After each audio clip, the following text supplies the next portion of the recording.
حق ہے کبھی سنا اور کبھی سن لے. اس شان سے میاں بیوی کی زندگی گزرنا چاہیے. اچھا لوگ جو ہیں 3 طلاق دیتے ہیں, 3 طلاق کے بعد کوئی راستہ نہیں ہے تو حلالے کی بات آتی ہے. حلالہ پوری دنیا میں موضوع سخن ہے, ٹی وی چینلوں پر اور لوگوں کے درمیان. یہ حلالہ کیا ہے؟ سب سے پہلے غلط فہمی کا ازالہ کروں. حلالہ وہ ہے جس کے متعلق اللہ کے رسول علیہ السلام فرماتے ہیں حلالہ کرنے والا, حلالہ کرانے والا, حلالے پر گواہ رہنے والا, ان سب پر اللہ اور سارے فرشتوں کی لعنت ہے. آقا علیہ السلام فرماتے ہیں حلالہ یہ ہے کہ جیسے کوئی نر جانور کو یعنی سانڈ کو, اونٹ کو کسی اونٹنی سے جفتی کرانے کے لیے لے کر کے جائے, حلالہ کرنے والے کا حال یہ ہوتا ہے. یہ حلالے کی حیثیت ہے. جس حلالے کے متعلق اسلام نے کہا ہے, قرآن جسے کہتا ہے سورۃ النساء میں, وہ کیا ہے؟ وہ کیا ہے؟ اچھا لوگ یہ بھی کہتے ہیں 3 طلاق شوہر دے اور ظلم بیوی پر ہو, یہ کیسا قانون ہے؟ نہیں, آپ کو بتایا ہی نہیں گیا. حلالہ جس کو اسلام کہتا ہے وہ کیا ہے؟ تم نے جو مالیگاؤں اور اپنے وطن میں دیکھا وہ ہے.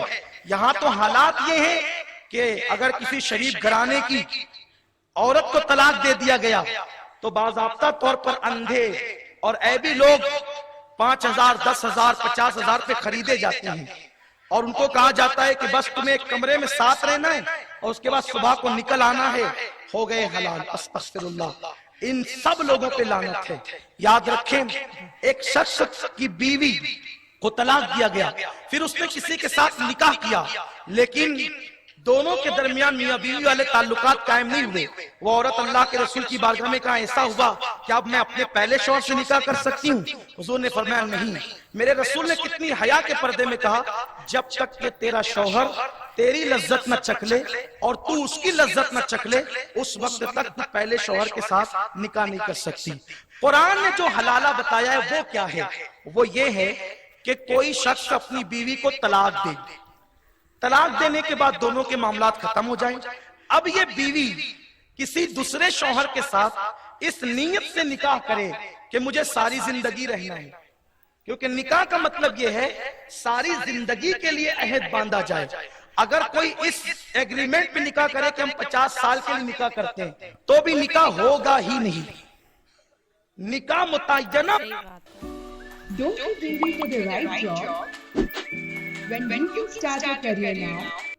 مدت کے لیے نہیں ہو سکتا. جب 50 سال کے لیے ایگریمنٹ کیا جائے تو نکاح نہیں ہوتا, تو ایک رات کے لیے جو نکاح ہوتا ہے وہ کیسے ہو سکتا ہے؟ اسی لیے اللہ کے رسول نے لعنت کی ہے. لوگوں طلاق دینے سے پہلے سوچو اور تم اس طرح کے ہیلے نہ بناؤ ورنہ تباہ ہو جاؤ گے. اللہ کے قانون کے ساتھ کھلواڑ نہ کرو ورنہ تباہ ہو جاؤ گے. 3 طلاقیں دے کر ہیلے بنا کر اپنے گھروں میں رکھتے ہو. اٹھا کر حدیث دیکھو, عبداللہ ابن مسعود کہتے ہیں میں نے اپنے رسول سے سنا ہے کہ قریب قیامت ایک دور آئے گا کہ لوگ پکی طلاقیں دے کر اپنی مطلقہ کو اپنے گھروں میں رکھیں گے اور ان سے بچے پیدا ہوں گے, اور وہ جتنے بچے پیدا ہوں گے وہ زنا کی پیداوار ہوں گے. جب پیداوار زنا کی ہوتی ہے تو شرافت کی امید کہاں سے انہیں رکھی جائے؟ اور یاد رکھیں جو آج کل دنیا کے اندر بے ادب لوگ ہو رہے ہیں نا, اس لیے کہ جو حلالی بیٹا ہوگا وہ کافر تو ہو سکتا ہے, بے ادب نہیں ہو سکتا. اور بے ادب وہی لوگ ہوتے ہیں جن کے خون کے اندر شرافت نہیں پیدا ہوتی.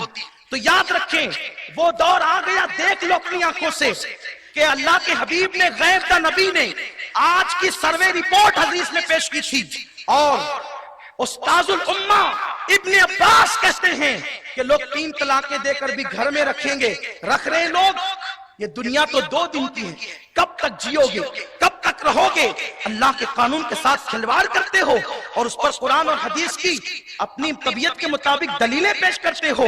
یاد رکھو اگر قوم کی مرضی کی بات کرنا ہے, کل اللہ کو منہ دکھانا ہے, رب کی بارگاہ میں حاضر ہونا ہے, تو حلالہ قرآن نے یہ بتایا کہ کوئی بیوی طلاق پانے کے بعد ہمیشہ کی نیت سے کسی کے ساتھ نکاح کرے, پھر وہ اس کے ساتھ رہے لیکن ان کے درمیان نہ بنے اور اب دوسرا شوہر بھی طلاق دے دے، تو عدت گزارنے کے بعد اب اگر وہ چاہیں تو اپنی مرضی سے پہلے شوہر کے ساتھ نکاح کر سکتی ہے، یہ حلالہ ہے۔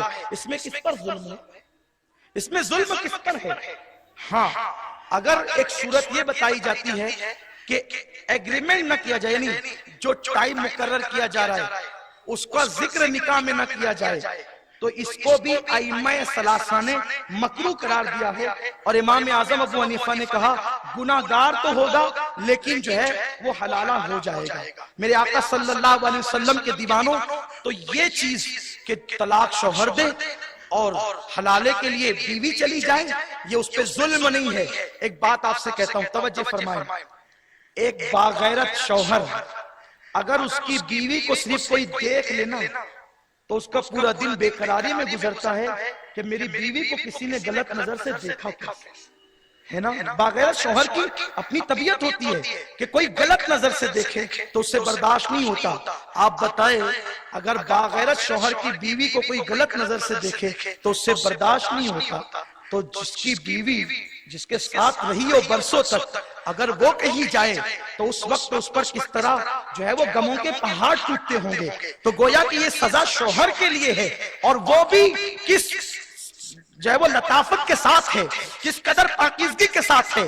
تو پہلے تو طلاق مت دو تاکہ حلالہ کی نحوست سے بچ سکو، اور اگر طلاق ہو گئی ہو تو جو قرآن طریقہ بتاتا ہے، لوگ کہتے ہیں پنچایت، لوگ کہتے ہیں سردار، ہم پنچایت اور سردار کی عظمت پر سر تسلیم کم کرتے ہیں، لیکن اکثر جو لوگ فیصلہ کرنے بیٹھتے ہیں انہیں قرآن اور حدیث کی معلومات نہیں ہوتی، اور لوگ منہ دیکھ کر اکثر فیصلہ کرتے ہیں۔ میں یہ نہیں کہتا ہوں کہ سب ایسا کرتے ہیں، رشوتوں کا بازار گرم ہوتا ہے، یہ سارے معاملات ہوتے ہیں، اس لیے ہر بندہ اللہ سے ڈرے اور اسلام کے قانون کے ساتھ کھلواڑ نہ کرے۔ اللہ نے جو قانون دیا ہے وہ ہمارے فائدے کے لیے دیا ہے، کوئی عمل کرے تو اس کا خود کا فائدہ ہے، عمل نہ کرے اللہ کا کوئی نقصان نہیں۔ لوگوں یاد رکھو، اس لیے ایک دوسرے کے حقوق ادا کرو، طلاق سے بچو، اور اپنی بیویوں کے ساتھ رشتہ ہو جانے سے پہلے جیسے تم نکاح کے مسائل سیکھتے ہو، علماء کے پاس جا کر نکاح سے پہلے طلاق کے مسائل بھی سیکھو کہ طلاق مذاق میں بھی ہو جاتی ہے، طلاق غصے میں بھی ہو جاتی ہے، طلاق شراب کے نشے میں بھی ہو جاتی ہے، طلاق جو ہے وہ لکھ کر دینے پر بھی ہو جاتی ہے۔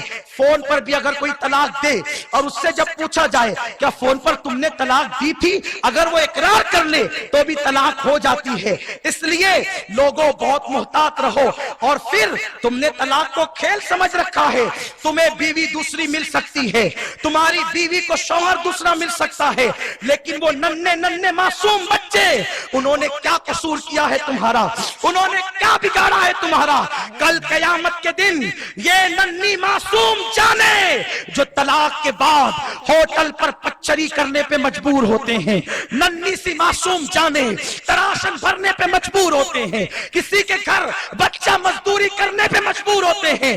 یاد رکھیں، چوزے بھی بغیر مرغی کے پل جاتے ہیں، بچے بھی پل جاتے ہیں، لیکن جن کے سرپرست ہوتے ہیں ان کی تادیب ہوتی ہے، انہیں ادب سکھایا جاتا ہے، انہیں علم سکھایا جاتا ہے۔